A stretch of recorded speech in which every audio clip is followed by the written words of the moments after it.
Let's continue our look at the congressional races with CT4. Another Republican is running in the 4th District, seeking to challenge Democrat Jim Himes in November. A few weeks ago, we had Jamie Stevenson on the show, and today we are joined by Dr. Michael Goldstein. Dr. Goldstein, good to see you here with us today. Nice to see you too, Dennis. We should point out you're an ophthalmologist, but you're also a lawyer as well.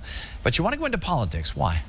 Well, I think I've been involved in the political side from advocacy through the medical society, and I realized that if you don't represent a large number of people or have very deep pockets, you have very little political power. And our system is really designed to be a government by the people and for the people. So somebody that's been in the private sector, somebody that's worked in a profession, has a connection to the people that career politicians often lose. You're obviously unhappy with the job Congressman Himes has been doing. In your judgment, what has he done wrong?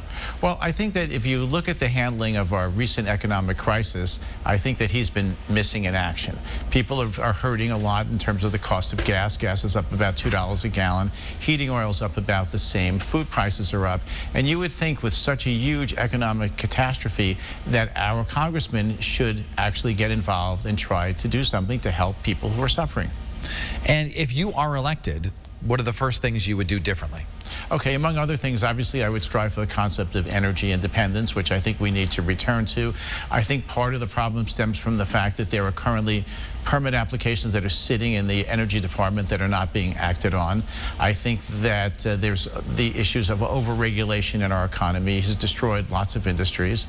If you look at healthcare, for example, which is a $4 trillion industry, we have about 25% regulatory costs, which is $1 trillion. Many other industries have the same regulatory problems, and I think that we need to start to go from, regulation for the sake of regulation to intelligent regulation. Among the other things that I would do that concern me is this chaos that's going on our southern border. Dr. Michael Goldstein, candidate for CT4 for Congress. We thank you so much for being with us here today. Well, thank you so much for having me. It was my pleasure to come. Best of luck. Hope you'll... And still to come, our positive vibes of Nutmeg Nation. Connecticut's kid governor gets a chance to tour the historic state capitol with his cabinet. And we were there as he met state leaders, including Governor Lamont.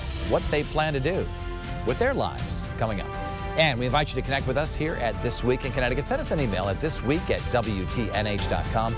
Also, you can connect with me on social media. You can find me on Twitter, Instagram, and Facebook. We'll be right back.